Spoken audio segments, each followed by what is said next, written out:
एक ठंडी रात थी और आग की रोशनी जल रही थी। यह कोई आम रात नहीं थी। आकाश में चमकते असंख्य तारे और दूर गूंजती जंगली जानवरों की आवाज़ें एक अजीब सिहरन पैदा कर रही थीं। घने जंगलों के बीच ऊंचे पहाड़ों के नीचे एक गुफा थी, जहां कुछ लोग गोल घेरा बनाकर बैठे थे। उनके बीच में जलती आग की लौ उनके चेहरे पर अजीब सी चमक और राहत दे रही थी। गुफा की दीवारों पर काले धुएं के निशान थे और कुछ चित्र उकेरे गए थे। उन चित्रों में हिरणों का पीछा करते हुए शिकारी, लड़ते हुए भैंसे और नाचते हुए लोग थे। ये कोई साधारण चित्र नहीं थे, बल्कि मानव सभ्यता के पहले संकेत थे। गुफा में बैठे ये लोग शिकारी और भोजन संग्राहक थे।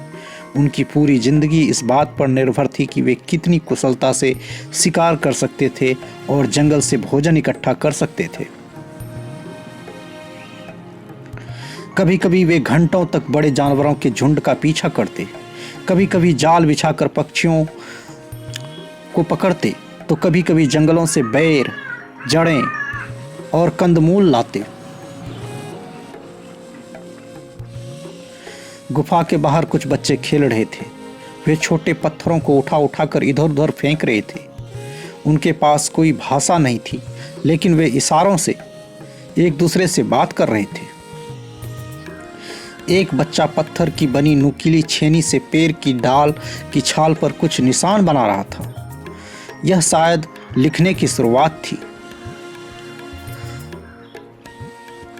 आग की खोज सबसे बड़ी क्रांति थी।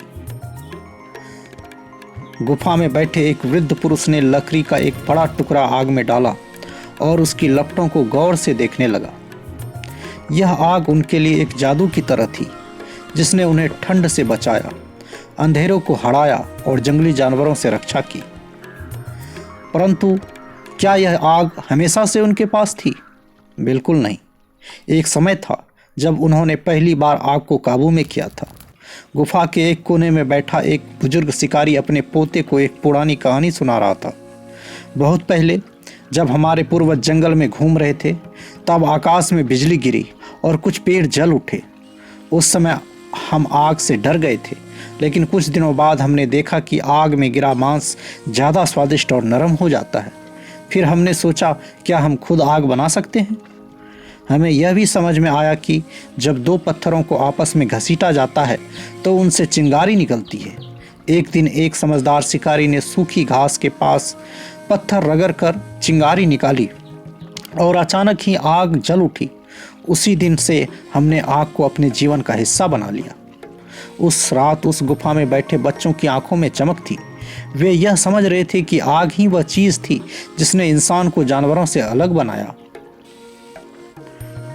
शिकार और औजारों का विकास होने लगा। बाद में जाकर गुफा में बैठे युवा शिकारी अपने हाथ, कुल्हाड़ियाँ और नुकीले पत्थर चमका रहे थे।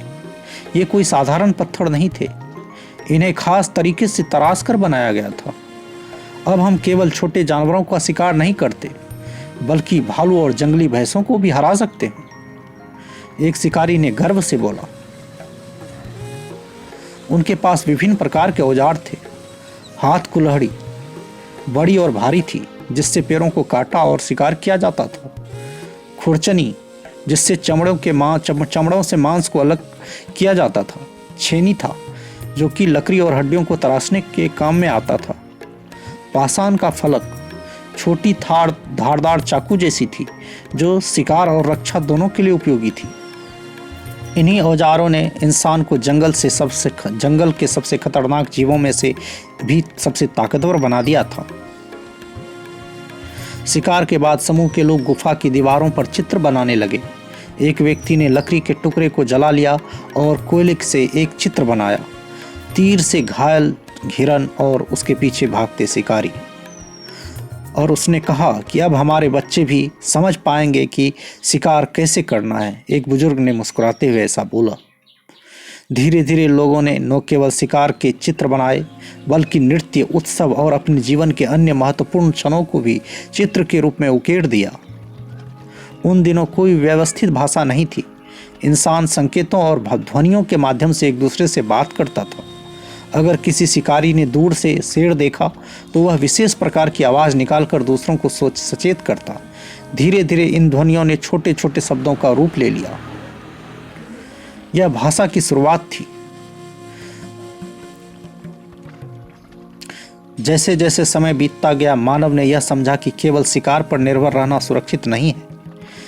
जंगल में जानवर कम हो रहे थे और कभी कभी मौसम इतना ठंडा हो जाता था कि भोजन मिलना मुश्किल हो जाता था। एक दिन समूह का एक सदस्य पहाड़ों के पार से लौटा और उसने एक अद्भुत कहानी सुनाई। एक और जगह के लोगों ने जानवरों को पालतू बनाना शुरू कर दिया है। वे हिरणों को नहीं मारते बल्कि उन्हें बांध कर रखते हैं।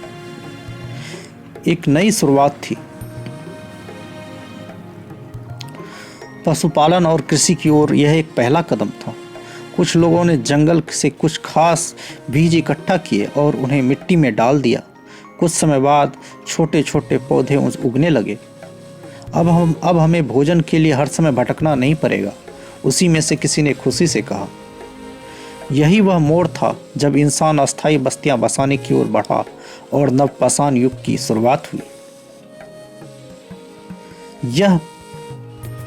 यह महत्वपूर्ण क्यों है? यह युग महत्वपूर्ण क्यों है? क्योंकि इस युग में आग की खोज हुई, शिकार और औजारों का विकास हुआ, गुफा में चित्रकला का विकास हुआ और संकेतों और ध्वनियों के माध्यम से भाषा का विकास हुआ। पशुपालन और कृषि की शुरुआत से इंसान अस्थायी बस्तियां बसाने लगा। यह कहानी केवल अतीत नहीं बल्कि हमारी शुरुआत की गाथा है, हमारी सभ्यता का पहला अध्याय है। धन्यवाद।